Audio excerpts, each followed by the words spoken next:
From the creators of Relevant Magazine, this is the Relevant Podcast.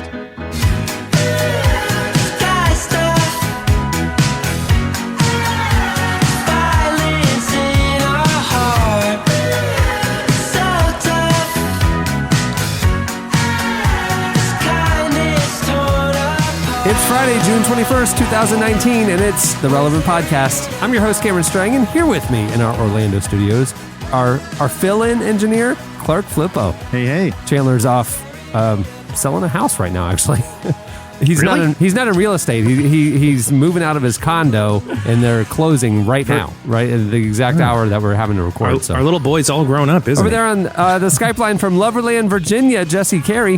Hello. Joining us from Gatorland, Florida, Eddie Big Cat Koffoltz. Yes. Hey, you're not usually on the Friday shows. And sitting in for the whole show today, our friend, entrepreneur, mogul, Liz Bohannon. Hi, everybody. Is that exactly what a mogul's supposed to sound like? Yeah, that's exactly how you wanted us to say it, right, Liz? Entrepreneur, 100%. mogul. Entrepreneur, comma, mogul. Period. Yeah. Period. Never look at me directly in the eyes. Business mogul. I appreciate if you don't even explain what I'm a mogul in. Okay, why don't you because explain? The empire is too big to be described. It's too many things. So you're in Portland, and you lead. Tell us. I lead a socially conscious fashion brand called Seiko Designs. Yep.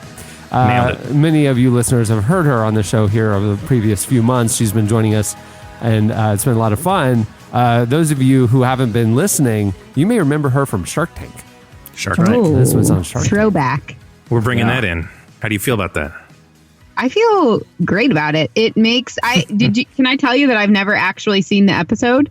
No. So the Why? more I talk about it and the further out it gets, I read this article once about memory and how like the more often you recall a memory, actually the more inaccurate it is. Because every time you recall a memory, your environment, like your emotions from the present moment that you're recalling it, why you're recalling it, who's with it, all like influences it. So I've never actually seen the episode, and it's been like, I don't know, probably 4 years. So every time I recall it, I'm like very intrigued by like, I'm just continuing to kind of make up the story of how it went, and it's like evolving in my brain. You're So, like, yeah, so let's there talk I about was, Brian Williams, NBC News anchor, and also Right. accurate storyteller, is sitting across from me at Shark Tank. Yeah. it. Exactly. But you've never been tempted to watch it? You've never been like, I wonder how that came together in editing. Literally. Well, so we had a launch party. So I did see it kind of. There was like 100 people around, and it was like I wasn't like focused on it. So I like have a general idea of how it went. But no, I've literally never been tempted. I'm just like way too hard on myself, and I know if I watched it, it would just be like 15 minutes of self-loathing, and I'm like, I don't need that in my life. So no, let's go on. Yeah. Well, Liz, let me give you this little bit. Brianne and I saw it live. We were watching the show, and I remember your pitch, and I will tell you, not good. It was really shameful, but it's okay. You're going to figure it out. We've been working on our 100th issue of Relevant, right? And one of the people that joined us to kind of talk about social entrepreneurism and things that have changed over the last 100 issues was Blake McCoskey, who founded Tom's, right? Yes. And so I don't know why I was doing this, but I Googled him. I mean, I know his story. He's been a friend of the magazine for a while, but I Googled him and read his bio for the first time. And Blake, before Tom's, had a number of businesses, come and go. And before that, he was a contestant on The Amazing Race. Yeah, him and his sister. I didn't know that. So that's common knowledge. I'm just like, I mean, when I interviewed him for the podcast years ago, like when Tom's was sort of just blowing up and everything, like we talked all about it. And I don't think it made it to the final show because boring, but it was really crazy to hear. Like, I mean, Amazing Race is one of the coolest shows ever to be on. Guys, real talk. I'm ready. I'm ready. Yeah, Eddie, you are proficient in a viewer of reality TV. Liz, you are a star of reality TV. Right. Cameron, you are a watcher of the human condition and Bravo. Here's my question for you guys. How would I fare? I've been saving up some vacation time. How do you guys think I would fare on Survivor? Because I'm thinking about doing an audition tape, getting a British accent so I disguise my persona and going for that $1 million. What do you guys think? Disguise it from who? Jesse, you know, Jesse, you know that in real life we have actual connections to the people who run that show. I know, Yeah. but I don't want to take serious? the cheat route. That's why I don't want to take the cheat route. That's why I'm going to be British. Why? And two, British people, I don't know if you guys know this. Love British cheating. people. What if we pitch it that the relevant cast goes on? No. Just Jesse. I want to see him in the wild with strangers. Hey, listen. I think he'll turn into a different person. If we're on with him, he won't feel free to go full like sabotage mode. You know, like I think he'll be too friendly to us. I think you're giving him too much credit. I think if he's in there I with a think bunch of the Lord strangers, of the Flies is going to come out real quick in Mr. Jesse, regardless of who's on the island with him. Listen, here's what I've learned watching reality TV. The guy with the British accent always lasts a long time. He's always the most intriguing character of the bunch. You know, people keep him on because they're just curious about him. I won't reveal to the final, what's that thing that they do where they unlight one of the candles? They have a name for that meeting. Oh, the rose the ceremony? rose ceremony, yeah. Yeah, to the final rose ceremony, I'll be like, I just want to thank everyone for having me on, suckers. And then I It's take my me, $1 million Jesse check, Carey. and then I take off my Union Jack tank top that I've been wearing to reveal a gigantic American flag tattoo on my chest, But and I Jesse, take my $1 million back home. totally, honestly, truly, you would be great on that show. Like just you, even just as you would be so, I mean, you're so smart. You have basic, pretty decent a good physical case here. prowess. You're a friendly guy to be around. You would do great. Like, have you You actually also considered have that? really good eyebrows, and I only Beautiful. just now noticed that. I don't. They're lovely. I don't watch Survivor. I mean, I Strong probably haven't brow. seen it since like the These are first great year. points. But my question is, I thought the whole thing about Survivor, isn't it like you need to like bond with people so you have alliances so you keep going, and then at the end That's right. basically all the alliances fall apart because You it's betray last man everyone. standing. But Yeah. but Jesse's friendliness I think would get him to the final third of the show, don't you? I mean, like And then everybody loves him. Then my cold-hearted side, my cold-hearted villain side will come out. Right. I think there's two options. I think Cameron, exactly what you just said, or I think week one, show one, in the first time in Survivor history, the entire cast has formed an alliance against Jesse, and they kick him off.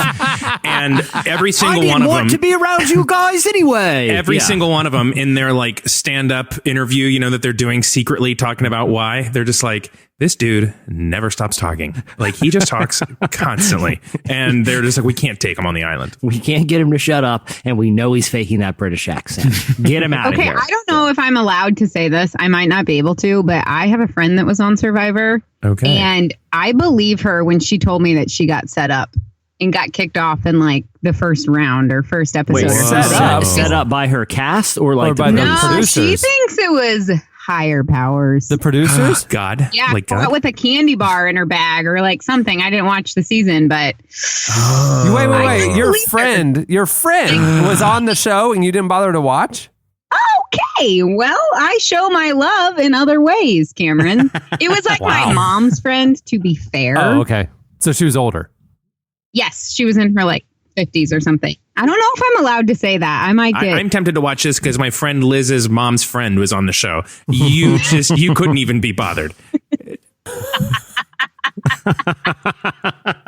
Wow. Yeah, It's your a busy description life. of It's this a hard event's life when you're intrigued me mobile. enough. There's a lot of things that are, Well, I mean, vying for your attention over here in mogul land. I think we're learning though the step one to becoming a mogul, a Christian socially conscious mogul, is step one: go find some casting agents and get on a reality TV show in LA. Right? But for real, think about like Chip and Joanna. They are the moguls of all moguls. Yeah. Started with a reality show. Blake Mikowski, reality show. Someone name a third because saying things in threes makes him seem You. so legit. You. Liz Fork and Bohannon. No, because mine was like You already had I the did company, the thing yeah. first. Ben and then Higgins. I went and got rejected on national television. Ben second. Higgins. Yeah. Ben Higgins from The Bachelor, now doing socially good coffee company and stuff. Oh yeah, okay. There have been quite a few, I think, Bachelor spinoffs as well. It's for sure it is a strategy. Yeah. I wouldn't put all my eggs in that basket. Well, all of mine are already there. I've gone in 100% on this thing. And if it doesn't work out, I will be devastated. And I will, I don't know what I will do because this is plan A, B, and C. It's the survivor thing at this point. So we'll see. We'll see. So, 3 years ago, your plan was still to become a professional athlete, but now it's just shifted to getting on reality TV. That's right. I've had some priority shifts. And the thing is, like, as many opportunities that did open to me at that point, I did too much time away from the family. Just knock all the time away in one season of Survivor and then come back home. The lifestyle of a professional athlete, like I said, as many doors that were open to me, I just decided, I don't want to put the family through that. So you guys know that even if you get kicked off the island, you have to be away for the whole time. They like put you up in a resort afterwards because if you come home, everybody will know the outcome of the season.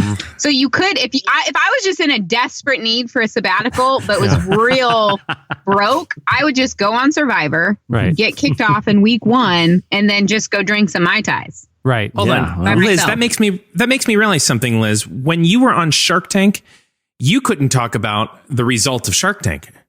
So did those 100 people not know how, like, if you got the pitch accepted or not? Correct. Yeah, we couldn't tell anybody. And I was like, I did my job. I was tight-lipped. Reality show producers out there, you can trust me with your secrets, even though I already disproved myself. But we couldn't tell anybody. So that was a really, really, I think we told like our team and our employees and like people that were in the business that needed to know. And there was a large gap. We filmed it in September and it aired in February and we couldn't talk about it at all in between that. Nuts. Yeah. So it was kind of crazy. And it's like a big thing to kind of like want to, process and talk about. And so it was a good exercise in zipped lips. Yeah. Coming up on the show today, we have a great show in store. Coming up later, Karen Swallow Pryor joins us. She's an acclaimed writer, and she has a new book out called Cultural Engagement, A Crash Course in Contemporary Issues. We thought, who better to be on the episode with Karen Swallow Pryor talking about contemporary issues and cultural engagement than Liz Forkin Bohannon, who has to Google what is happening in culture before she comes on the show. So, Liz, last time, and this isn't. Wow, it's been long enough that I came back that a stupid, small, hopeful, naive part of me thought maybe that was going to be forgotten. Liz, can I ask you a question? In all fairness, I don't know. Did you Google the term in quotes pop culture today before the show started? I'm going to plead the fifth on that. She went down to her local CVS, got a copy of Entertainment Weekly and read it front to back and is totally ready for all of this show. Totally ready. I am ready. Quiz me now. Speaking of what's happening in culture, coming up next, we'll have the hot list. Stay tuned.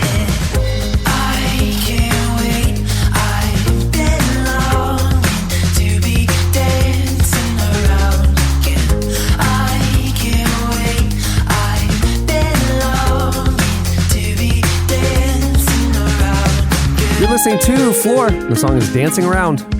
At the beginning of the podcast, you heard Courtship with Guy Stuff. Well, today's show is brought to you by Squarespace. Whether you need a landing page, a beautiful gallery, a professional blog, or an online store, it's all included with your Squarespace website. Creating a site with Squarespace is a simple, intuitive process. You can add and arrange your content and features with the click of a mouse. You can even design a best-in-class online store with Squarespace's award-winning templates, customizable settings, and more, all without a single plugin.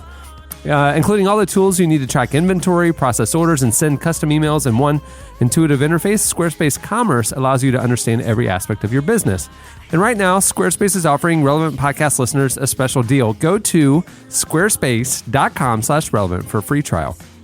And when you're ready to launch your site, use the offer code RELEVANT to save 10% off your first purchase of a website or domain. I do appreciate the guy on Twitter last night who tweeted me, what's your Squarespace promo code again? So I told him Relevant, and there you go. Relevant. It's easy to remember, everybody. Save 10% off Squarespace. You could. It's also easy to guess, but you can also tweet to the founder and CEO of the company and host of the show, and he has nothing to do. I'll help you out. Let me send you the link there, buddy. Listen, I use offer code Relevant as a fail safe for everything. For everything. Even if I know intimately all of the ads that we have sold. But even when I'm at the gas station and they say, okay, you've entered your credit card, now do zip code, I always press in relevant one time just to make sure. To see. Dude, I was at Warby Parker looking at glasses, punched in relevant just to see. Yep, it was still active. Oh yeah, it was still active. Last year we were looking to buy a Tufted Needle mattress and Casper and stuff, and sure enough, the relevant promo code worked for one of them. So some dusty IBM computer in the corner of the Warby Parker office, like a little red light just went off on top of it, and they're like, "Wow, we have not seen that in years." Every time I fly, I go and I ask, like, are you sure there's not a free upgrade to first class? And then I just look right at the person and go, relevant? And they just stare at me and say, no, sir, please take a seat. We're not going to ask you again. But it's worth a shot. Dude, speaking of travel, yesterday I flew up to Minneapolis for a lunch meeting. I had a meeting at lunch. Flew up in the morning. Wow, that sounds like something a mogul would say. No. Listen, flew up in the morning. A 3-hour sleep, super early flight. Got there in time for lunch. Had the meeting, and then went back to the airport. Right. Got there at 3 for a 4 o'clock flight. Oh, there's tornadoes in Orlando. The plane was grounded in Orlando because it flies between Orlando and Minneapolis and back. It just flies out that route on Delta, and so the plane was stuck in Orlando because of weather. And I didn't lay my head on my bed last night till 4:30 in the morning.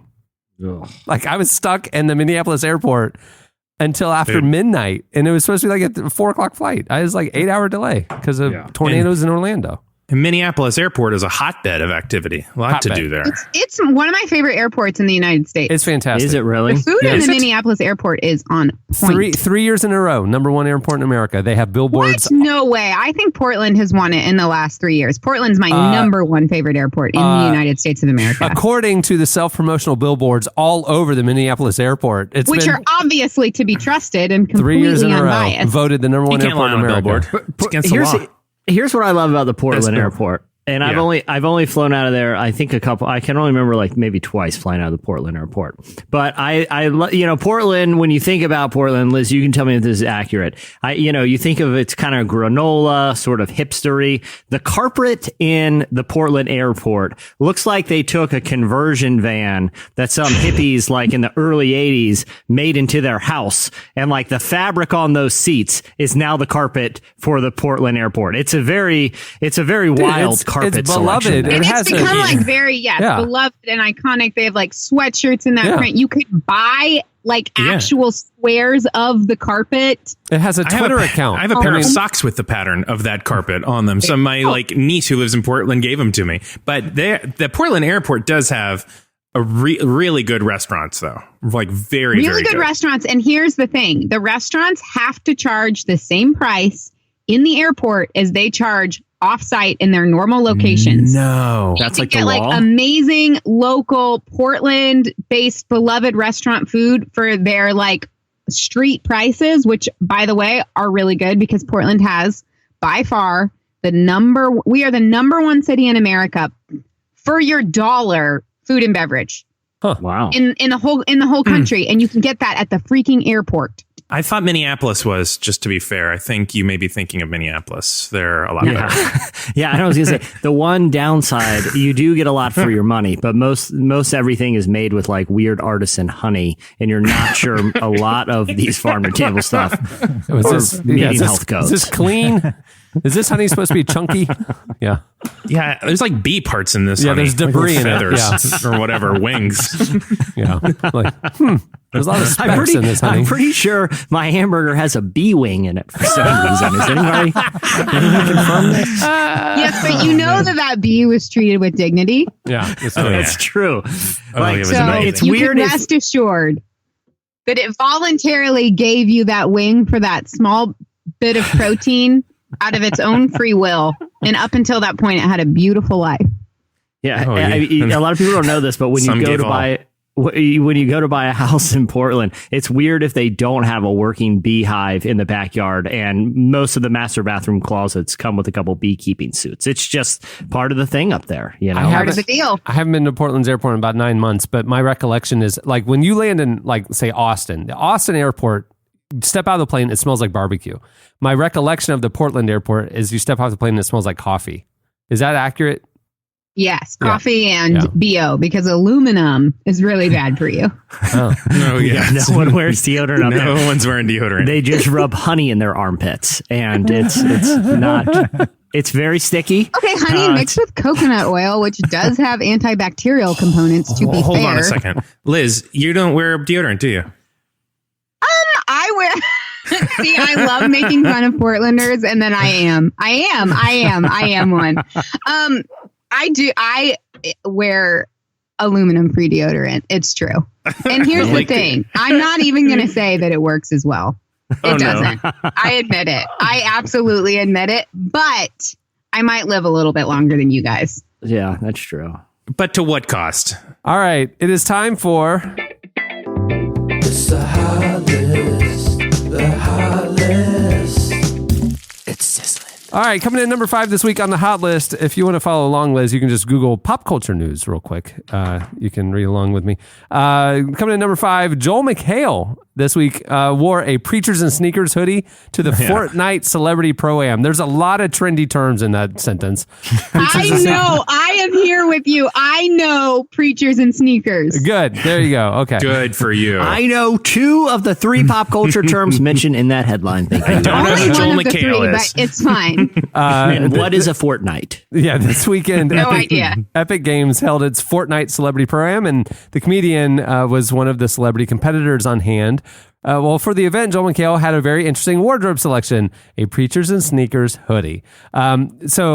There was a caption to the video from the Preachers and Sneakers Instagram feed, but it seems the hoodie may have been intended for another person, another celebrity at that tournament. So the caption said, "When Joel McHale tells you he can get a hoodie on Marshawn Lynch, then proceeds to keep it for himself." So McHale apparently isn't the only celebrity to rock a hoodie from the viral Instagram account that displays images of pastors rocking very expensive footwear. You may remember last week, Roots drummer Questlove wore a similar hoodie to the premiere of the movie Shaft. In a recent interview with Relevant, Joel McHale opened up about his faith and the role it plays in his life. He said, "For me, faith has been a sanctuary, but not somewhere I hide. It's not a place I go Sunday morning before I go out Sunday night to deal cocaine.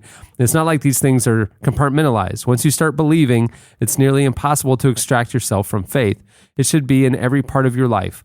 I don't know what I would have done without it, and I shouldn't take it for granted. I need it. I need him, capital H, all the time." That means God. Yeah, he was talking about God. Capital H, He wasn't okay. talking about like his driver. I need him all the time. Is he talking about Marshawn Lynch there? Yeah, Right. I need him all the time. Yeah, the irony of Preachers and Sneakers becoming like a very in-demand brand itself, when their whole goal was to sort of make poke fun at the whole construct of brands that, base their value in scarcity, is kind of ironic. What's going to be great is when the Preachers and Sneakers people figure out the margins for a sweatshirt and are like, yeah, actually, I am going to sell that for $200. That's a really good idea, and people will buy it. Liz, you work in the fashion industry. As a I'm mogul. curious about your opinion of the Preachers and Sneakers whole deal. Okay, well, maybe I was confused by it. The way that you guys are talking about it, Perfect. What do you think it is? The whole point was like pointing out the kind of hypocrisy in the church around like having pastors who are theoretically like their salaries are paid for out of congregants' pockets that are wearing $1,200 sneakers. Am I wrong in that? I thought it like started out as a kind of like, Yeah. like way back in the day when Joel Osteen wore those like $3,000 snakeskin boots on the cover of some magazine. I thought it was like the hip, relevant Instagram version of pointing out all those things. Yeah, Yes. I think it is, but I think it's also I think it's multi-layered, because I feel like there's some like built-in commentary about a society that has because a lot of this is basic. Some of it's luxury, like some of it's like Gucci and Louis Vuitton and stuff, but some of it's just like exclusive streetwear stuff. So I feel like it's kind of making commentary about multiple elements of it, but I think it doesn't change kind of the irony of it itself becoming a brand, an apparel brand in a way. I actually didn't know that they were their own apparel brand at this point. It's like a brand new thing. Yeah. And it really is just like basic clothing items with their logo on it. So they're basically just trying to, I think, cash in on some of the popularity, which I totally get. I just feel like I don't know what I'm saying if I wear a t-shirt that has their logo on it. I'm not quite sure what my statement is. Yeah. But I kind of feel the same about the whole account. The ambiguity, which I think is kind of brilliant. Like, they don't make commentary. They like post facts selectively curated about who's wearing what and how much it costs. And so I feel like it kind of lets you, because I think like, oh, you're kind of throwing shade. And like, if I were a pastor and I was like seen up on stage wearing a pair of $1,300 boots while I'm like preaching about, you know, it's the eye of the camel, like, ooh, that's interesting. Meanwhile, it's probably a brand that's like largely working with child slaves in China. So I like see that and I'm like, ooh, that's rough. But I feel like a lot of those guys probably see it and they're like, oh, I'm so fly. Look, I'm getting room, air, you know? So I'm kind of confused about it. How do people that are featured on it feel? Is that like a cachet or is it like, ooh? No. I mean, they're being publicly shamed. I mean, they're not, it's not like the badge of honor. I mean, you know, it's mob mentality, online public shaming. I mean, and so that, I mean, some of the ones that I've talked to, it's really bothered them and affected them. What have they done in response to that? Is it like, I'm bummed because I got called out, now I'm not going to wear? No, a couple of them. I'm just curious as to why, because that's what I actually think is kind of brilliant about it, is that it doesn't draw the conclusion for you, right? It doesn't say like, we're shaming this person or this person should be humiliated. It's literally like, on this day, in this place, in this context, it's like, here's the fact, here's the fact, here's the fact. There you go. Which I think is kind of really interesting. So it leaves like some level of ambiguity to like, well, if that feels shameful to you that someone's just like stating a fact without drawing the conclusion, maybe there's something to be said for that. Like, but there's a lot of assumptions in what you're just saying. Cause like some of the guys, like, I don't know everybody on the feed and a lot of them went to the mall and paid $1,300 for those boots. But a lot of the ones that are like the rare sneakers, like the question is fundamentally, what is the issue? Is it that we don't like the style, or we don't like that they paid that money out of their pockets on an income that was derived from speaking and ministering, you know, and so, or pastoring. And so like a lot of the guys are going, I dress like this because this is a style I enjoy, and I have a friend at Nike who gives me this for free. And so I didn't pay that. I wouldn't pay that. And so they're put out there in the public going, look, he wore this, and this is what other people have paid for those shoes. Let's shame him. But he's going, I didn't pay a dime. And so he's like, why can't I wear cool shoes that were free? You know, but there's a lack of self-awareness in that perspective, in the going, you know, it's like, but if it's causing other people to make assumptions about you and how you spend resources and stuff like that, you know, maybe we need to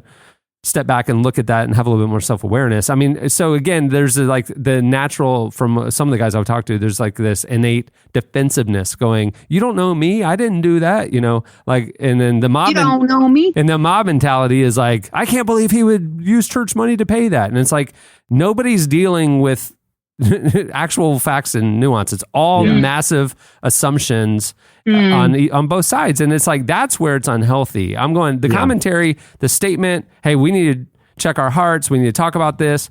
You know, in the 80s and 90s, preachers on TV wore $5,000 suits, and now they're wearing $1,000 sneakers. You know, it's the same thing, you know? So it's like, you know, we need to talk about that as a generation, but at some point, this method and that platform is getting toxic. You know, I mean, if you read the comments, it is horrible. Well, and not only that, like the other element too, and Liz, this is something you're probably really knowledgeable about firsthand, is like I feel like modern evangelicalism has to a degree conflated frugality with that being ethical, where it's like louder for the people in the back, Jesse. It's unreal. It's like a certain type of holiness is frugality for sure. Mm-hmm.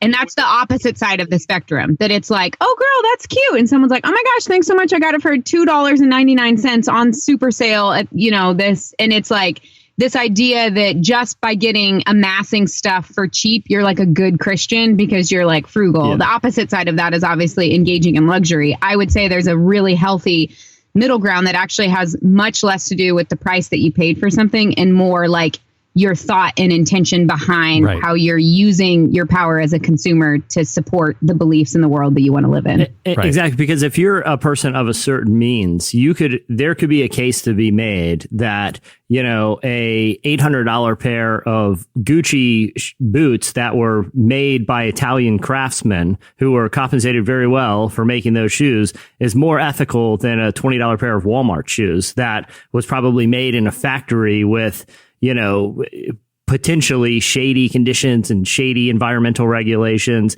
There is a lot of nuance there that it's difficult to say like, oh, who's right and who's wrong. It's just ironic that the brand that kind of brought some of this to the forefront of the conversation is itself becoming, kind of this ironic, notable name and fashion itself. Well, I saw that the guy doing it he's doing like limited runs, like 3 days of like hoodies or whatever. And all the money is going to causes. It's not, he's not, from what I understand, he's not profiting from any of this, so anyway. Cameron, I think you do bring up a really good, I will say, I think when you are in the public sphere, specifically in the faith space, and you are a leader, it is kind of on you. There is a different level of like, just because something is free and you think it's cool, is it in the best interest of you and the people that you're leading to take that? I think it's fair to say there's a level of intention that probably needs to go into your decision making. I'm not saying what that decision should be, but I think it's fair of us to ask for higher standards. However,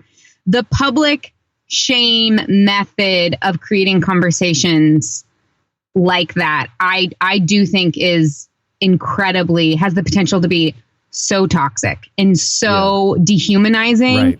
And it's like creating something in us as humans. Like, it's like, you watch these like old school, films about like in the 1500s and people are getting their heads cut off and like literally people see it as like entertainment.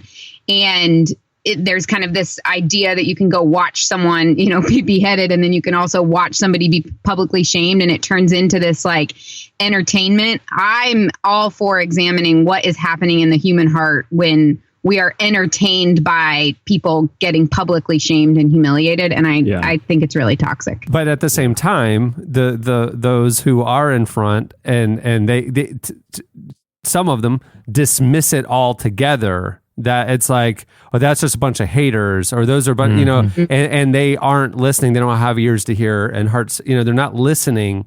And so, like, to me, there's this like unhealthy battle lines are being drawn, like us versus them and stuff. And I'm kind of going, as a leader, if you're called to be out in front, like, and this isn't about shoes. This is about all the choices in your life that you make, like how you spend the example that you're setting. Like, am I spending my resources in a way that I would say, follow me as I follow Christ to the people who follow me? You know what I mean? Like, yeah, I might have means, but like, or, is my lifestyle choices, the life that I show, is it going to cause people to know the Lord, or is it going to push them away? And you have to have that filter if you're in leadership. I mean, you shouldn't probably put, it may be okay for you to drink in moderation. That may be your conviction, but the people in your congregation come from a wide spectrum of feelings about drinking. So it's probably not wise for you to put on Instagram you hanging out at the bar with a couple of guys, even if you were totally fine. You know what I mean? It's going to cause a lot of people to stumble, and it's not going to point people to Jesus. And so you're kind of going, you got to just have that self-awareness of going, is the way I'm modeling my life like helping the gospel? And so I don't, again, there's a million nuances in why you make the decisions you make, and is it a good use of resources, time, energy?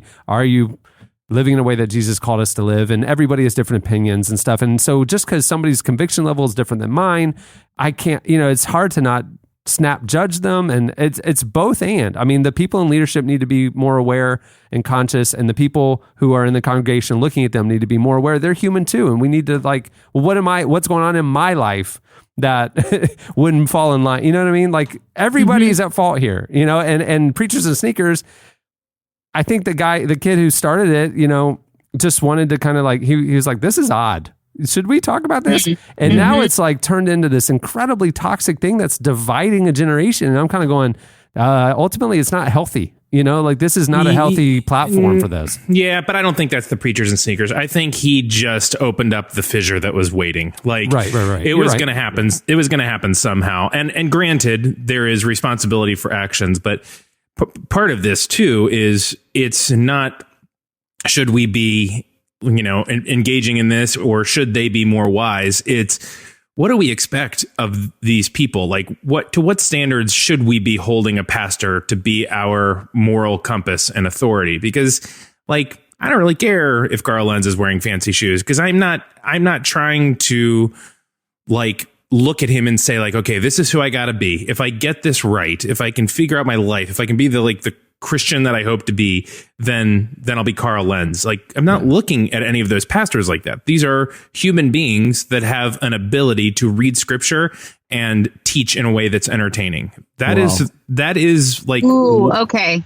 So that's interesting. And that might be where I feel like that's the definition of what has led to the modern, like, celebrity pastor phenomenon that I actually think is really unhealthy in general. Like, you're a Christian and you're, like, charismatic and you can talk about the Bible. I think it's a lot of people who desperately wanted to be performers in some capacity, and then they found that it's like, okay, well, I for whatever reason, I don't want to or can't cut it in these areas, but Christianity has this, like, pathway for me where I can be famous via, like, being a pastor. And I don't think that that's the model that the scriptures set up for biblical pastoring and leadership. And I think it's one of the things that's, like, most broken about the American church.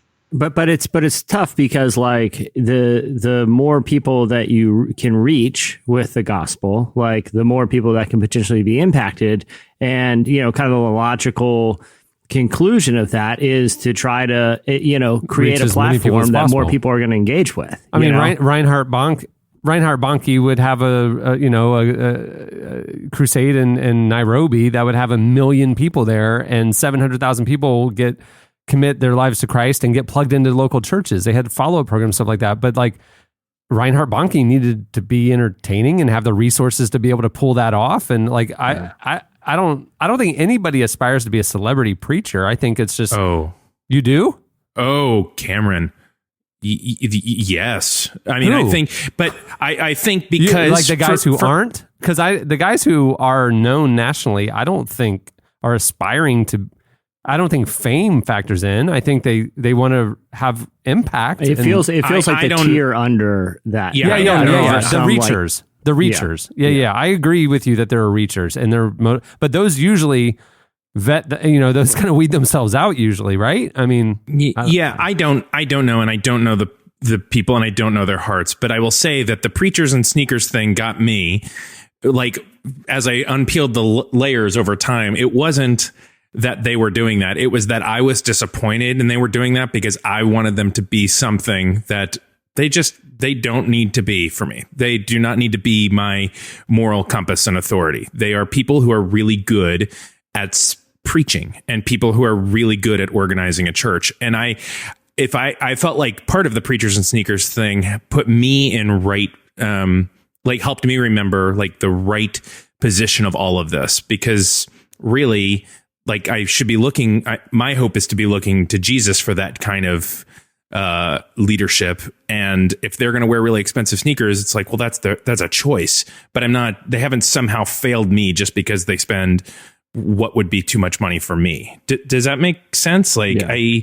I think it's almost more of a reflection on the people that are freaking out about it than it is on the actual human being. That's what I'm saying. Cause, like, the guys, again, not all of them, I don't know all of them, but some of them are like this is not, they did not pay that money. So, like, I don't care. Like, it doesn't affect me at all. Like, it's gaudy and silly looking. Some of them are really dope, but like they didn't pay that money. So it doesn't bother me. So, like, why is everybody up in arms? Like, what is broken that we're all freaking out? But even if they did pay that money, and even if I do think it's a bad decision, and even if I do think it's a total waste of money, right? Well, then okay, I wasn't. Right. I don't need that person to be my compass. Right. I need them to, like, it's just okay. Well, that's a reflection of them, and but I think I'm expecting too much from those people is what I'm getting at. If you read like the comments, so many people are like, I can't believe they spend tithe money that way. And I'm going, I know a lot of them that they just get normal pastor salaries, but they have side businesses, or they go out and speak at conferences, and they have or they have book deals,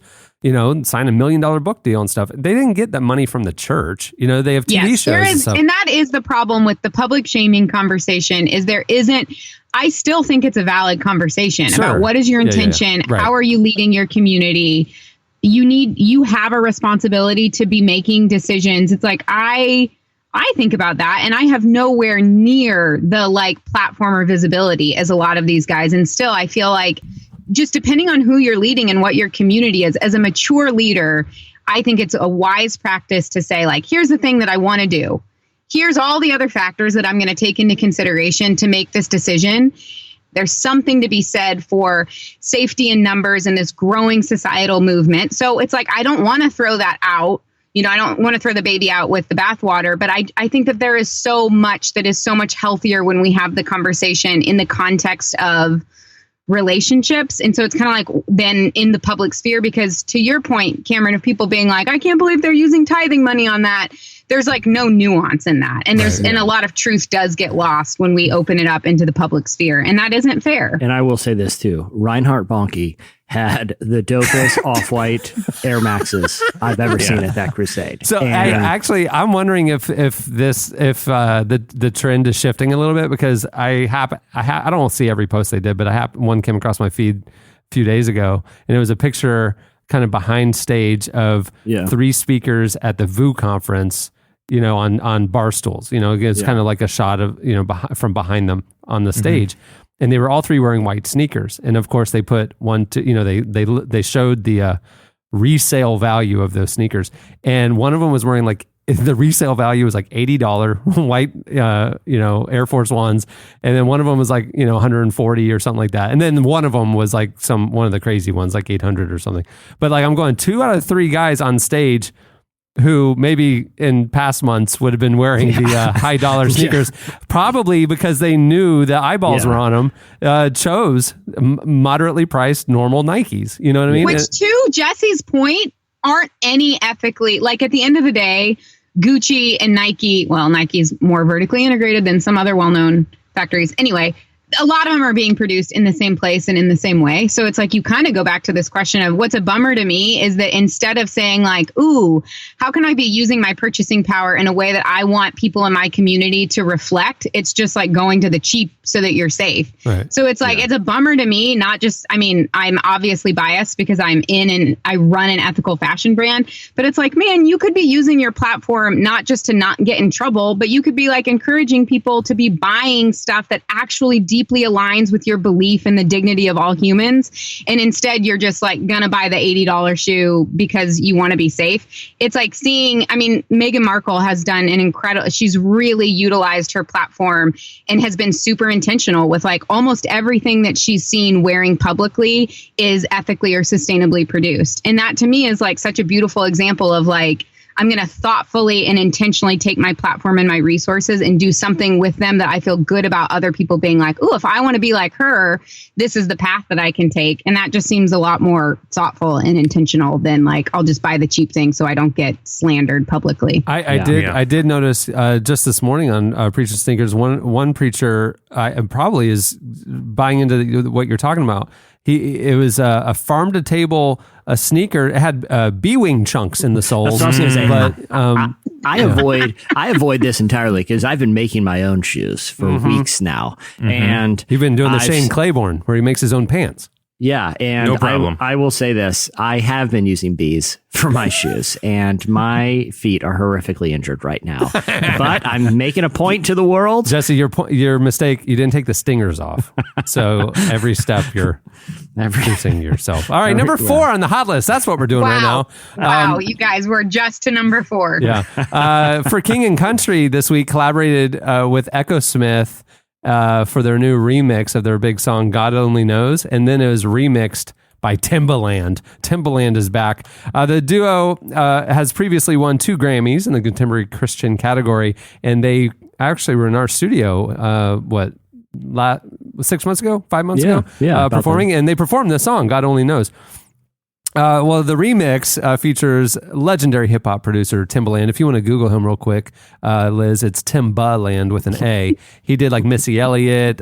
He's Justin Timberlake, Kanye West. If you want to Google them, I can send you a list. No, I'm already on it. I appreciate that. Okay. And I just want to say, luckily for our listeners, I'm only going to be able to participate in one of the 5 hot list items, which means that we won't have to spend 20 minutes on all 5. So this is actually, my ignorance is a massive gift to this community because I have nothing to add to that. Some of these were just too hot for you to handle. Yeah, So we continue on. You probably know Echo Smith a couple years ago for their huge hit, Cool Kids? Cool Kids, yeah. Yeah.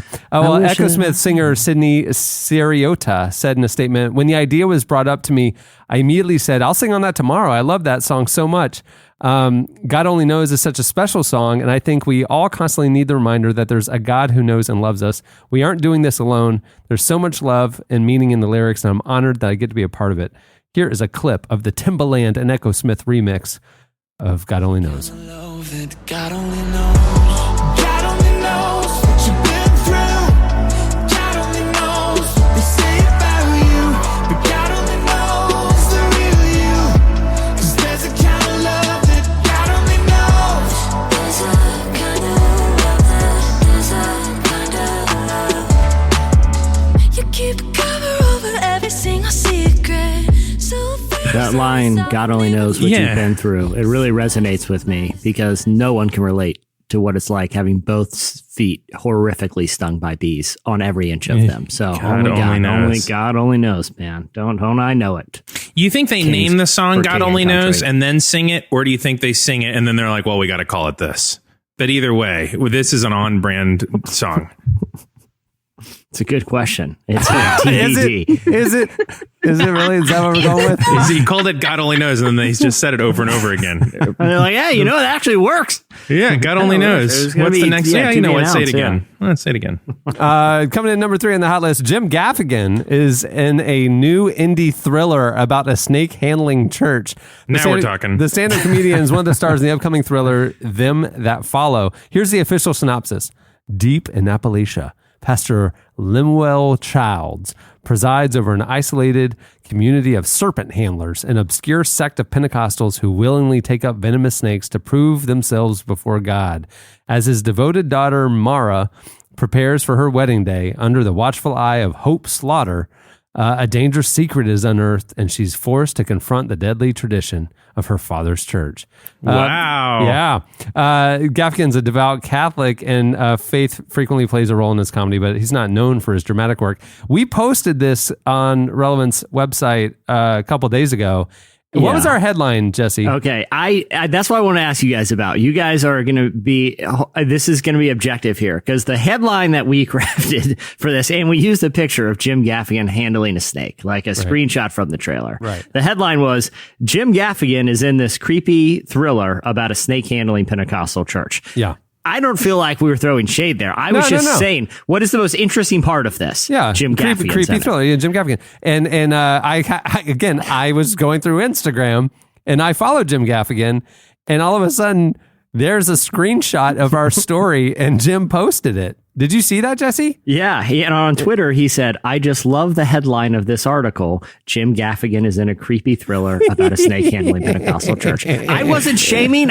This is your thing. I was stating fact in a funny, interesting way. Right. I didn't say anything negative about Jim Gaffigan or the movie. No. I kind of want to see it. It looks interesting. Also, isn't that like, I don't think anybody is in a movie about a snake handling church in Appalachia that doesn't think that's a little creepy. I don't feel like Jim Gaffigan's motivation is like, I just need to paint this community in a new, non-creepy light. Right.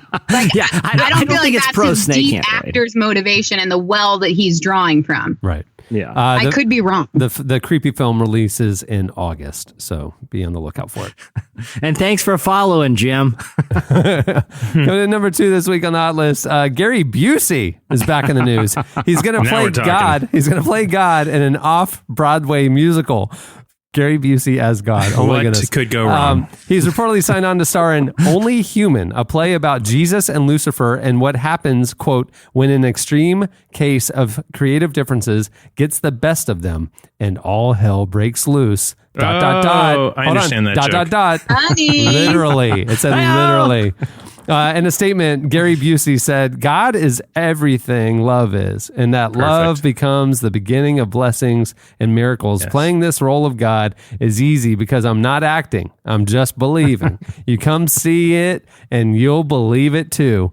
The show opens in New York's theater at St. Clements in October. So what are the odds that almost every night the show just evolves into Gary Busey shouting at random members of the audience? Like, I like Gary Busey. I remember when he had a weird reality show. I've liked him in all the weird movies he's done where he's kind of playing up this, kind of manic side.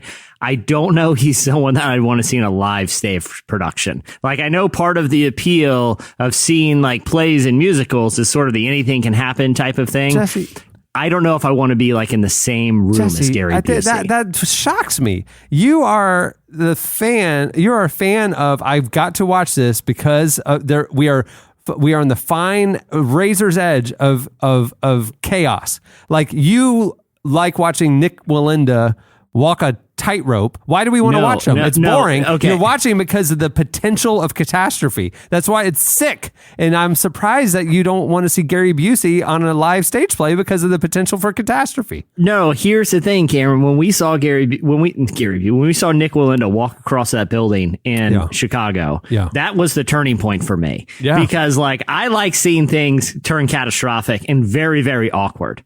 But when physical danger becomes an element, I get too anxious. I love stuff that's weird, but with Gary Busey, there's no telling what the man might do. Like, we're talking about live bee attacks.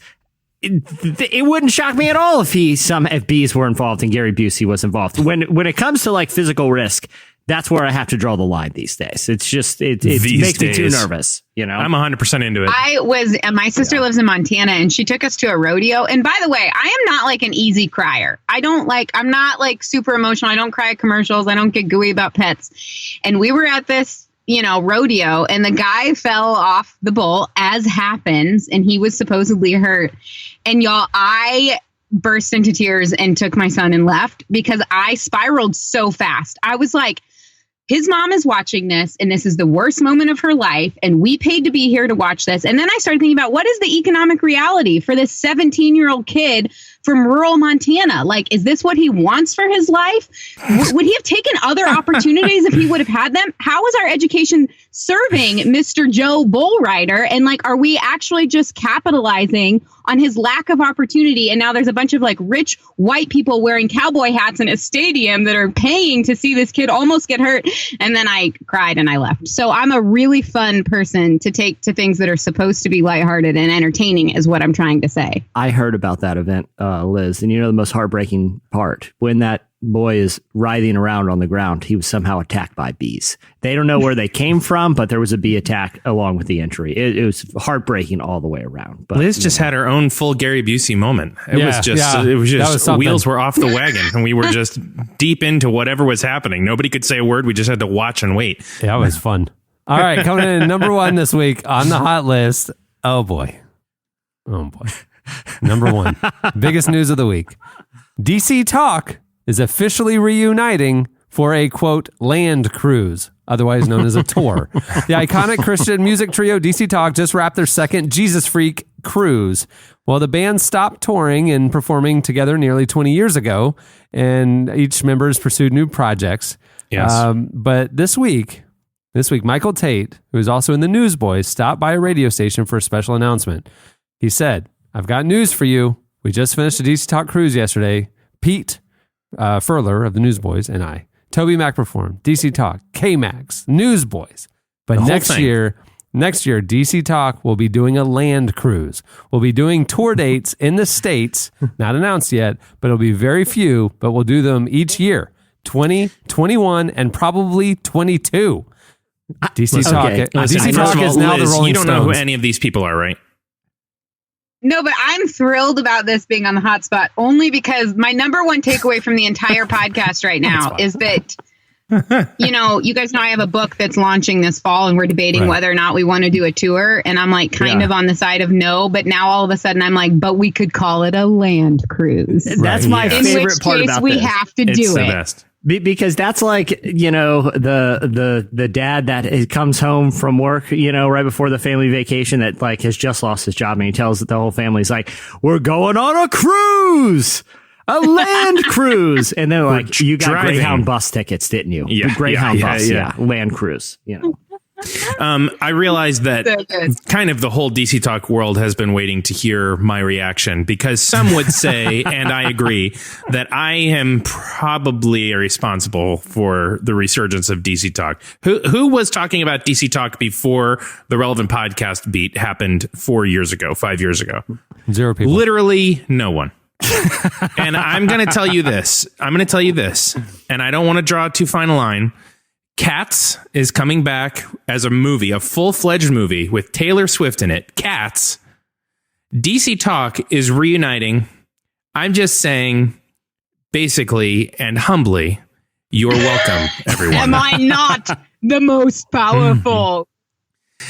Yes, I'm excited. Yes, of course I will be at one of the shows. Yes, of course I will try to get in for free because of all this. And I mean, the world has been waiting for this. And I love that they call it a land cruise, because for 2 years, the only way to see them has been on sea. And that is absolutely preposterous. And so I will believe it when I see it, but I am ready. And you're welcome, America. I don't even know if they're self-aware enough to know that, you know, a land cruise isn't a thing. Like, I hope they really lean into this land cruise thing. I hope the tour bus is shaped like a boat. I hope that every concert is like boat. It's basically Really going to like a bad Jimmy big Mai Buffett concert. Tais and like, yeah. It's like a Jimmy Buffett tour. They only drive around in Land Cruisers. Yeah. Yeah. They never get the joke, but Yeah, they're just wearing Hawaiian shirts up there every night. Yeah, I when I heard about this, I immediately started to picture the crowd. Like, what demographic? it's exactly who you think. And we cannot wait to be there. 35 to 50. And we are not above it. Yeah, 35 to We are 50. definitely This is the not. first concert they've been to in about 9 years. Yeah, My kids. Yeah. I'll bring my kids with me. Oh, they're bringing the kids? The kids will be, half the crowd will be like, what is this? Yeah, when they start singing "I Wish We'd All Been Ready," I want my children to experience me weeping openly and really viciously.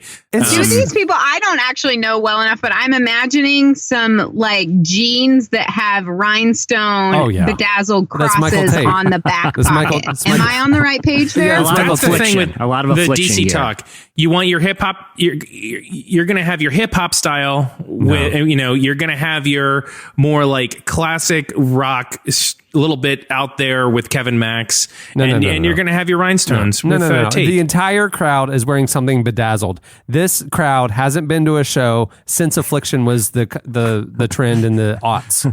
And so like this crowd is like going to dust off the rhinestone jeans because it's their rock and roll concert shirt, you know? Yeah. And- Well, Mom's night out. Yeah. yeah, that's the thing. Rhinestone jeans. I feel like Sneakers and Preachers needs to do a post from outside one of the land cruise dates and like Ed Hardy shirt, $200 in parentheses in 1999. You know what I mean? Yeah. Like, I feel like Resale there's a on real eBay opportunity currently. Recently sold at for $1. Goodwill for $1.50. Yeah. Yeah, exactly. Yes, it's going to be very exciting, and it's magical. I hope they do it around Christmas time so we can hear some of their Christmas songs too. So, thanks for your prayers, everyone. Like all these 50-year-olds in the crowd singing, "I don't want it. I don't want your sex for now." I mean, like it's just the youth group songs don't work when it's a bunch of middle-aged people. But it Seems was a little for inappropriate at this age. Seems Is a that little your for actual now. real song? Is I Yes. don't want your sex for now? Yeah. For now, Yes, it's a real song. for now, It has not But aged well. It is not that's aged a wholesome message. It's a great message for the middle schoolers and teenagers that they were, playing to then. I'm just saying the tour now. Also for the moms in the bedazzled jeans who haven't been out in 6 years, It's like, just because I have my bedazzled jeans on, don't make assumptions. well. Yeah, Yeah, we're not. We're not going to do anything for now. This is a just. I'm wholesome going to be land too tired. cruise. All right. Yeah. Yeah, it's I'm been a heading big back to the night, cabin. honey. Yeah, they're married now. It's been a really a really big night. It's a totally also, different you message. haven't vacuumed in like 6 weeks, so let's not be confused about what's going to happen I had a tonight. wine spritzer at the TGI Fridays before we showed up. I don't want anything for now. Let's just head home. They Grab. almost didn't let me in because Yeah. of my breath, but I made Oh it my happen. gosh! Is it 10:30 already? We've got to get home. All right. That'll For do now. it for It's the hot list. The hot list. It's sizzling. Stay tuned. Up next, Karen Swallow Pryor joins us. It's funny up here, I think I like it. I'm not just staying. It's easy up here, I seem to like it. I'm gonna stay. Hey, thanks for listening to today's episode of the Relevant Podcast. Hey, while you're in your little podcast app, why don't you look up the other podcasts we do? Every weekday, we're bringing you the what's happening at the intersection of faith and culture with our podcast, Relevant Daily. It's about 10 minutes, keeps you in the know, keeps your finger on the pulse. Go check it out. Also, while you're online, visit the Relevant Store. We have a podcast fan section at the Relevant Store. We update it almost every week with mugs, shirts, hats, and all the swag and gear you would want from your favorite podcast. Go check it out, store.relevantmagazine.com. I'm gonna stay.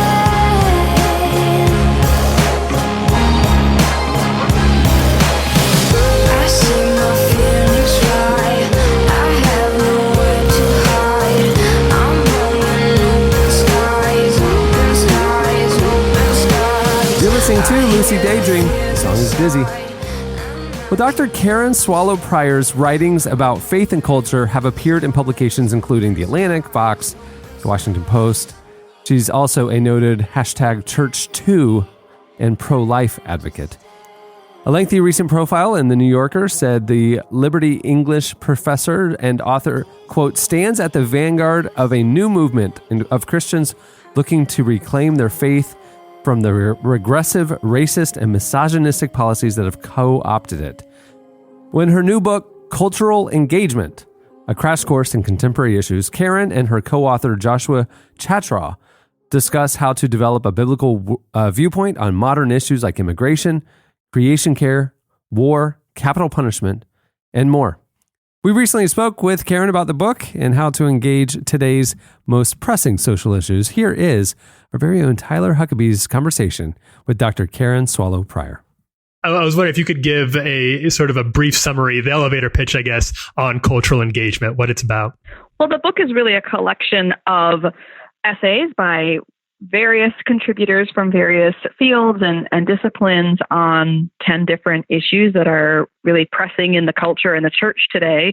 And it arose out of my co-editor, Josh Chatraw's, and my experience in teaching students, college-age students, and in our different fields. He is a School of Divinity professor. I teach English, but we talk about a lot of cultural issues. I teach a writing as cultural engagement class, and our students are, even within the church, are facing a number of perspectives about different issues and aren't really that well equipped to navigate those issues through a biblical lens and to even begin to understand, how to sort through the different perspectives from professing Christians. And so this book is kind of a start to help them navigate those issues. It seems like, in looking over some of the issues that you get into here in the book, things like gender roles, immigration, creation care, these are things that and this is a critique that you hear a lot of times from sort of the irreligious punditry, is that the Bible doesn't address these issues at all. So why do Christians in the public sphere have such strong opinions about them? Because they can't back up many of these opinions with a direct Bible verse. It sounds like that's something that you try to navigate in this book a little bit. Yeah, exactly. I mean, anyone who is familiar with Christian worldview thinking, which is, pretty old school now within Christianity, knows that what we are doing with that is taking principles that are implicit, if not explicit, in the Bible and applying them to various issues, which isn't a black and white enterprise. The Bible has something to say about all aspects of life, but not necessarily in the terms that issues shape into in our contemporary culture. And so even though we cover, a range of issues in this book, we certainly couldn't cover all of them.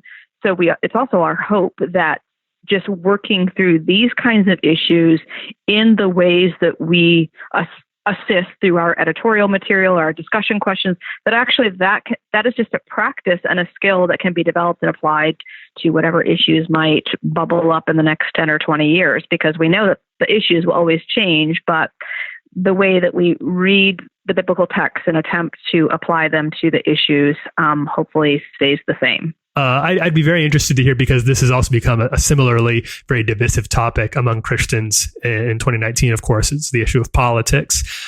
Where by your read and as the way you address in this book, or this book takes it on, where do you feel like Christians have sort of gotten the idea of politics wrong in the U.S. in this era? Well, if we're defining this era as sort of the past couple of decades, maybe late 20th to early 21st century, that's my own frame of reference, and I can really draw heavily on my own experience as someone who came of age in kind of during the rise of the religious right and the political activism that took place then, and it's that crucible that actually formed me as an adult Christian and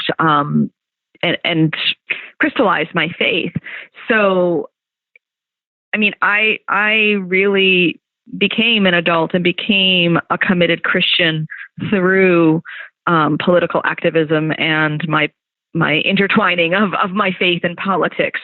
As part of who I am, yet I have come to see now, a few decades later, the limitations of that. And so I think most of us as Christians, no matter where we are in the political spectrum or who we voted for in the last presidential election or who we plan to vote for, I think we're all, or most of us, the vast majority, are questioning what exactly is the proper relationship between, the church in America and political America.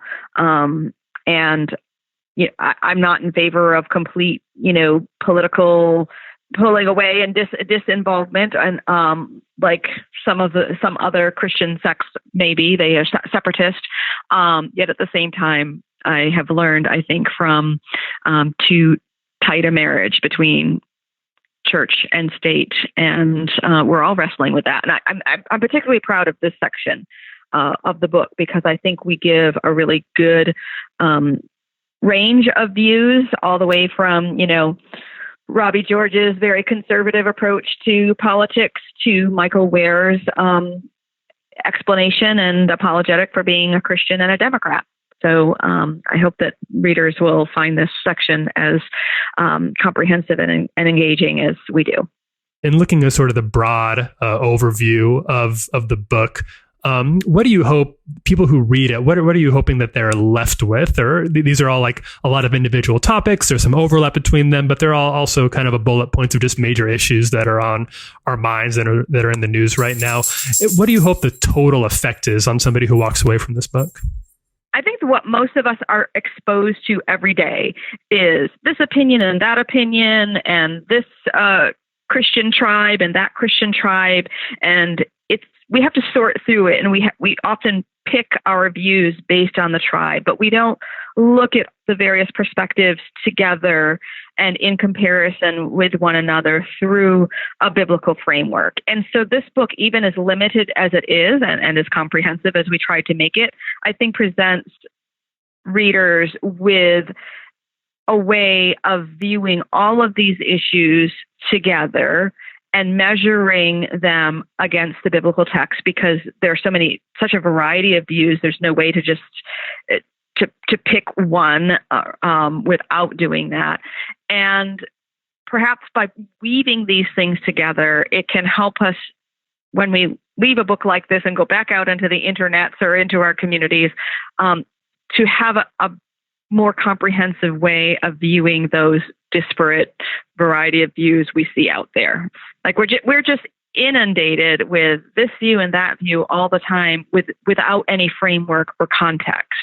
And this book helps to provide a context so that hopefully we'll do more searching for and creating of that context on our own. That was Dr. Karen Swallow Pryor. Make sure to check out her new book, Cultural Engagement. It's available for pre-order now.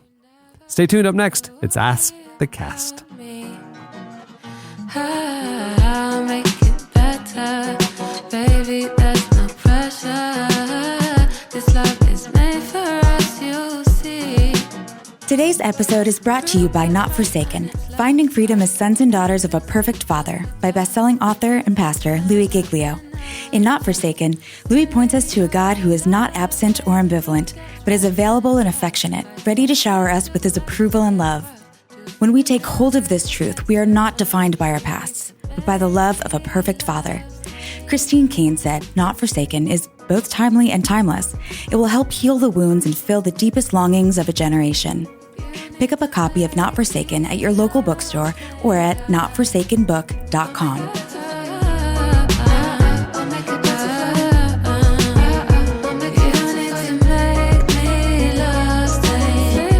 You're listening to Hope Tala. The song is Love Stained. Okay, it is time for every couple of weeks, we go on Twitter and ask you guys, we give you the opportunity to ask us anything you want to. I think you guys tweeted us at Relevant Podcast some questions for the cast, and here are a few. I will lob them to them. Some of these are good. Some of these are good, and some of these are not. Yeah, I was reading through some of them today as people were sending them in, and it was like, I don't think I want to be on. But it's okay. It's better me than Tyler. I'm going to see how many of these questions I can logically make my answer. Eating live bees. So let's fire No problem. Let's do it. Beth asks, she says, I'm a teacher and the school year is about to end. I'll have about a week before I start my summer job. What should I do to have a maximum summer vacation experience in minimal time? I guess this week vacation that she's talking about is pretty applicable to most people with jobs. So I guess we can not only answer just for Beth, but for anybody who has a week summer vacation. What is something she could do to have maximum summer vacation experience? Land cruise, 100%. Eating live bees.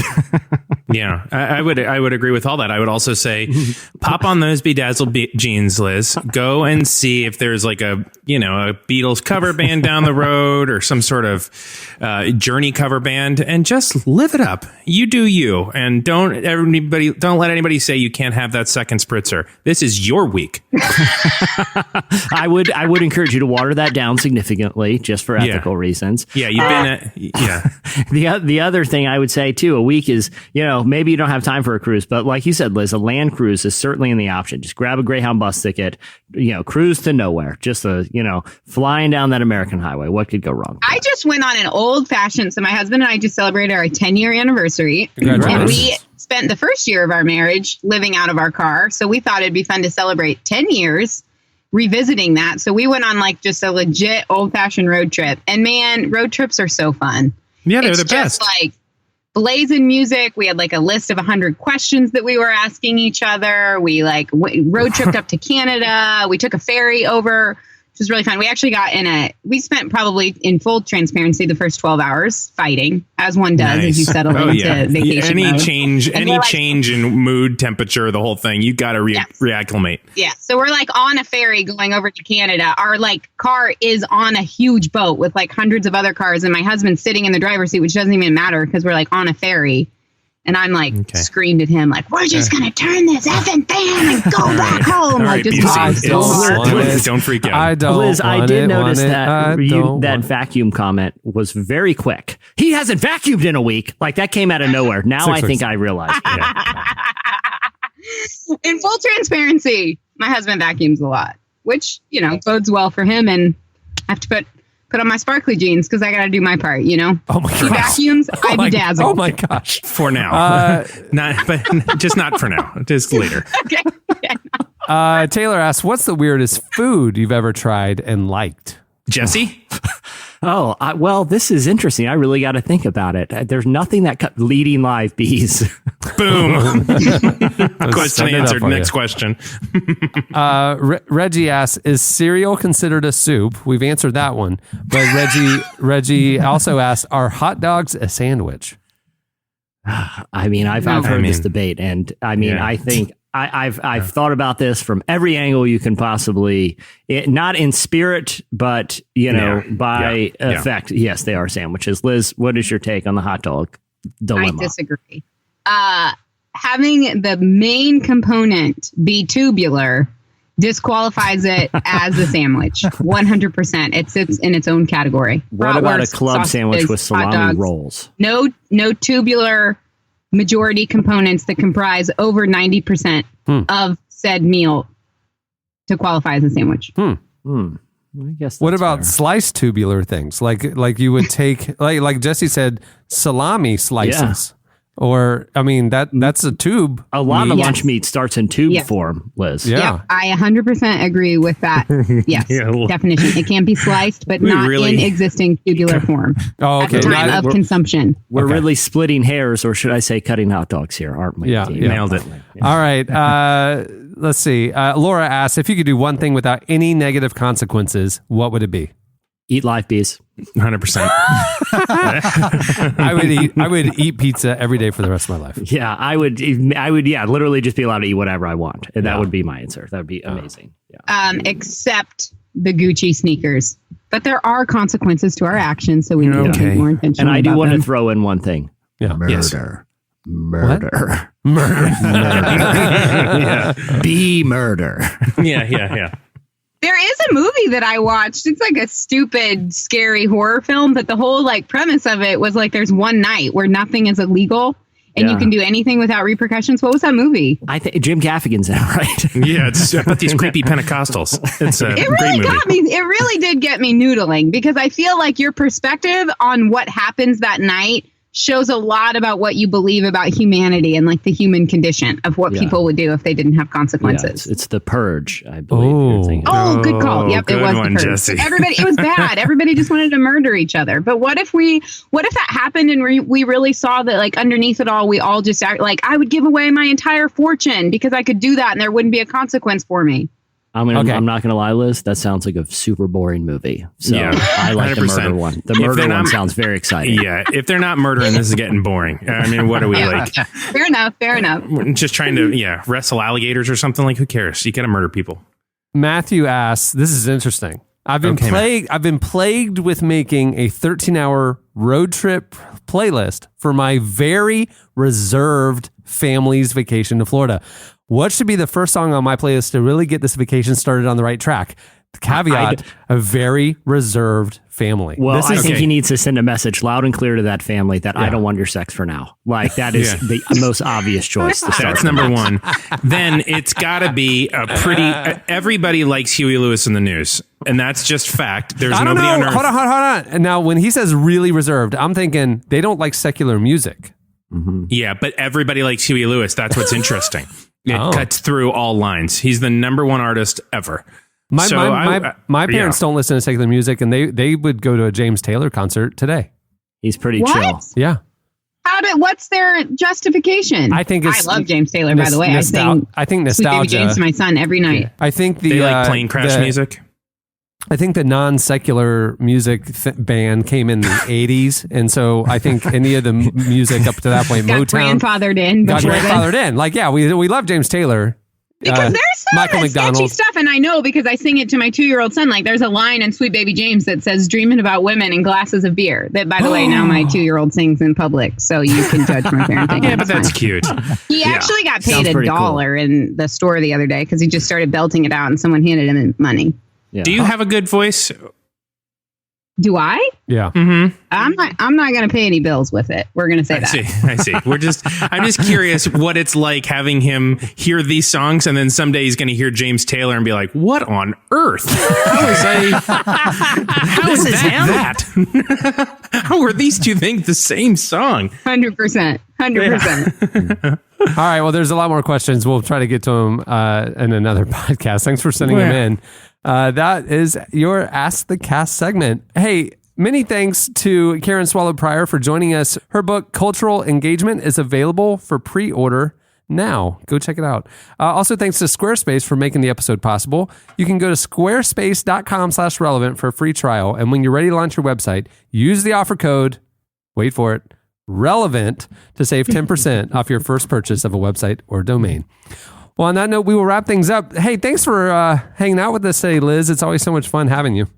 Always a pleasure, gentlemen. Thanks, You, Liz. you added a lot to the Preachers and Sneakers conversation. I'm still thinking about some of the things you said. I appreciate it. And really, continued. the Gary Busey piece, you just take. kind of modeled the whole thing. So well done. I did Google who he was and figured it out pretty quick. So. You had to Google Gary Busey? That is You messed guys, up. I can promise you one thing. I will continue to impress and surprise you with my lack of pop culture knowledge. And I will never be on a relevant podcast without my smartphone in my hand in order to Google these things. Incredible. A lot of people don't realize this, but when you type Gary Busey into Google, a message comes up and it goes, "Are you sure?" Sure. And Really? you actually have to do. Do you like know a what new you're terms about? of Yeah, service you know what you're getting agreement. into here. Yeah, exactly. Yeah. All right. Well, I'm Cameron Strang. I'm Clark Flippo. I'm Jesse Carey. I'm Eddie Koffoltz for now. I'm Liz Forkin Bohannon. All right. We will see you next week. Have a great weekend, everyone. Every single night.